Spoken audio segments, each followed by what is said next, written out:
લાખ ખેડૂતોનો અવાજ બનવાની કોશિશ કરી. એટલું જ નહીં, એપીએમસીઓ ઉપર ભાજપે જ્યારથી કબજો કર્યો પછી ભાજપે નક્કી કર્યું કે ભાઈ આપણે ચારે બાજુથી ખેડૂતોને લૂંટવું છે, એટલે કડદા પ્રથા શરૂ કરી હતી ભાજપે. ભાજપની એપીએમસીઓ, ધારાસભ્યો ભાજપના, સાંસદ સભ્યો ભાજપના, મંત્રીઓ ભાજપના, મુખ્યમંત્રી ભાજપના, પ્રધાનમંત્રી ભાજપ. અને એટલે એ લોકોએ નક્કી કર્યું કે જેટલા ખેડૂતો આવે એનો કડદો કરી નાખવાનો અને એને લૂંટ ચલાવવાની.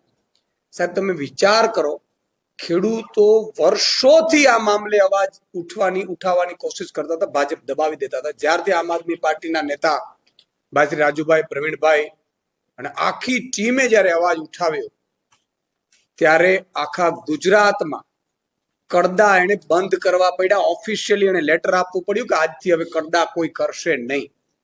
આ ખેડૂતો જાગ્યા. ખેડૂતોને ખબર જ નહોતી ખરેખર આ લૂંટ છે કડદાના નામે. ત્યારે એમને ખબર પડી ને હળદરમાં જે રીતે સમગ્ર આમ આદમી પાર્ટીના નેતાઓ આવવાના હતા એટલે ખેડૂતો એટલા પ્રેમાળ થઈ અને હળદરમાં ગામમાં પહોંચ્યા ત્યારે ભાજપે ષડયંત્ર રચ્યું. અને કેટલી હદે ષડયંત્ર રચ્યું છે. અંગ્રેજો ટૂંકા પડે. જલિયાવાલા બાગમાં જે રીતે જનરલ ડાયરે ચારે બાજુ ઘેરીને ગોળીબાર કરી હતી, એ જ રીતે ભાજપે હળદર ગામમાં ખેડૂતોને અને હળદર ગામમાં રહેતા નાગરિકોને ઘેરીને ઘરે ઘરે જઈને માતા બેન દીકરીઓને પોલીસે લાઠીઓ મારી, લાઠીઓ વરસાવી, પત્રકારોને માર્યા. અને એટલું ઓછું હોય તેમ એમણે આમ આદમી પાર્ટીના નેતાઓ જે ખેડૂતોનો અવાજ બનતા હતા એના ઉપર ખોટા કેસો કર્યા, એટલી કલમો લગાડી, ખેડૂતોને પણ જેલમાં પૂર્યા અને 85 લોકોને જેલમાં પૂર્યા.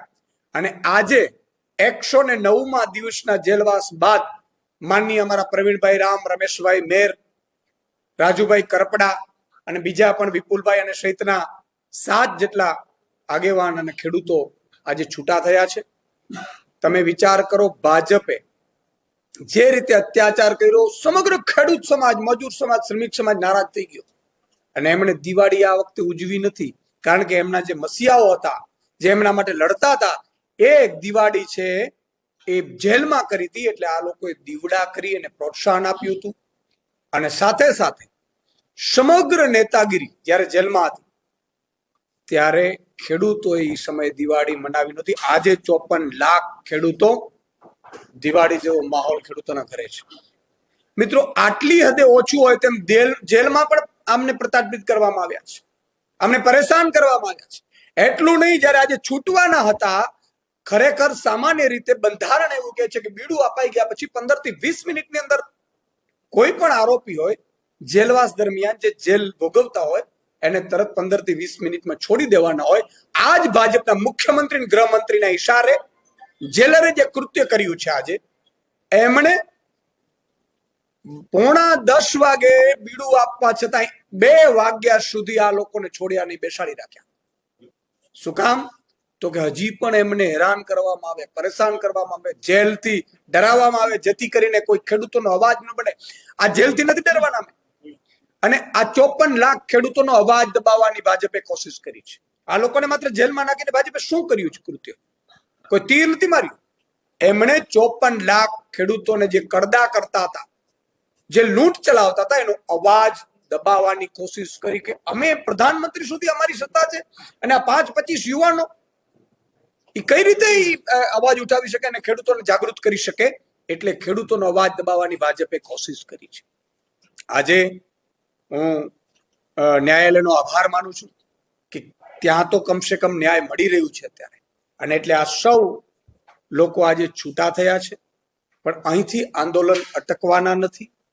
હવે ખેડૂતોના વિવિધ મુદ્દાઓ છે. બેફામ પણ થાંભલાઓ નાખવામાં આવી રહ્યા છે. ખાતર પૂરતું મળી નથી રહ્યું. જે રીતે ખેડૂતોને પવનચક્કીઓ એમના ખેતરોમાં નાખવામાં આવી રહ્યા છે. આ બધા મુદ્દાઓ ઉપર આગામી સમયમાં આમ આદમી પાર્ટી આંદોલન કરશે. આજે હું ભાઈ શ્રી રમેશભાઈ, ભાઈ શ્રી પ્રવીણભાઈ અને તમામ જે છૂટા થયા છે આજે જેલવાસ દરમિયાનથી, એમને આખા 54 લાખ ખેડૂતો વતી હું એમનો આભાર માનું છું કે અવાજ બન્યા હતા અમારા ખેડૂત સમાજનું. ન માત્ર અમારા તમામ નેતાઓ હતા, રાજુભાઈ બોરખત્રીયા હતા, પિયુષભાઈ પરમાર હતા, સમગ્ર આખું નેતૃત્વ અમારું જે ખેડૂતોનો અવાજ બન્યો એ બધું સૌરાષ્ટ્રના નેતૃત્વને ભાજપે જેલમાં નાખી દીધો. ગુનો શું હતો? તો કે તમે ખેડૂતોનો અવાજ કેમ બનો છો? ચેતરભાઈ વસાવાને જેલમાં નાખી દીધા. ગુનો શું હતો? કે તમે આદિવાસીઓનો અવાજ કેમ બનો છો? પણ ગુજરાતની જનતાને ખેડૂતોને વિનંતી કરું છું કે આગામી તાલુકા જિલ્લા પંચાયતની ચૂંટણીઓ આવે છે. અમે જેલથી ડરવા નથી. 110 દિવસ રાખ્યા કદાચ બીજા કેસો કરશો, જેલમાં વયા જશું પાછા. પણ તમે ભૂલથી પણ ભાજપને મત ન આપતા. તમે ભાજપને મત આપ્યું આગે તાલુકા જિલ્લામાં એટલે એમણે શું કર્યું? કરદાતો કરતા હતા, તમારા ઉપર અત્યાચારો કર્યા, તમારા ઉપર ખોટા કેસો કર્યા. એટલું નહીં, તમારું અવાજ બનતા હતા નેતા ઉપર કેસો કર્યા. અને તમે જુઓ 200 મણ મગફળી ટેકાના ભાવે લેતી હતા ભાજપ. જ્યારે ગઈ ચૂંટણીઓમાં તાલુકા જિલ્લા નગરપાલિકાઓમાં ભાજપ જીત્યું એટલે એમણે 75 મણ કરી નાખ્યું હતું. પછી આમ આદમી પાર્ટી અલ્ટિમેટમ આપ્યું 125 મણ થયું. મેં એવું સાંભળ્યું છે કે ભાજપના નેતાઓ એવું નક્કી કર્યું છે કે હવે આગામી તાલુકા જિલ્લા પંચાયતમાં જો ચૂંટણીમાં ભાજપને મત મળે, જ્ઞાતિના નામે, જાતિના નામે, કે ધર્મના નામે, કે આપણો મામો ઉભો છે કે કાકો ઉભો છે એના નામે, તો આ લોકોએ નક્કી કર્યું છે કે આગામી સમયમાં ખેડૂતોની મગફળી માત્ર 50 મણ જ ખરીદવાની થશે. એ જ સાથે ભાજપે એક બીજો નિર્ણય પણ અંદરખાને કર્યો છે, મને માહિતી મળી છે સૂત્રો દ્વારા, કે જે સ્માર્ટ સ્કૂલની વાત કરતી હતી, સ્માર્ટ હોસ્પિટલની વાત કરતી હતી, એ જ ભાજપ જો આગામી સમય મહાનગરપાલિકાઓની ચૂંટણીઓમાં જો ભાજપને મત ભૂલથી પડ્યું તો યાદ રાખજો, બીજા જ દિવસે ભાજપ મહાનગરપાલિકાનું ચૂંટણીનું પરિણામ પૂરું થશે એટલે તરત જ સ્માર્ટ મીટર લગાડશે. અને એમાં તમારી દીકરી, તમારી દીકરાની વહુ કે દીકરો કે માતા, બેન, દીકરીએ વિરોધ કર્યો હતો ને ચોટલા ખેંચી પોલીસ અને ઢસેડીને લઈને પછી સ્માર્ટ મીટર લગાડશે. એટલે મહેરબાની કરી અને આ ભાજપને મત આપતા પહેલા 100 વાર વિચારજો. આજે પ્રવીણ રામ, રાજુ કરપડા, પિયુષ પરમાર, રાજુ બોરગતરિયા, રમેશ મેર જેવા કેટલાય લોકો પ્રતાપિત થઈ અને મજબૂતાથી તમારી સાથે ઉભા છે. પણ જો ભૂલથી પણ જો હવે તમે મત ભાજપને આપ્યો છે તો અમે કેટલીક વખત જેલમાં જશું. ચલો 1-2 વાર વધારે જેલમાં જઈ આવશે હજી બીજા નેતાઓ, પણ તમારે તમારા હક અને અધિકાર માટે પણ જાગવું પડશે.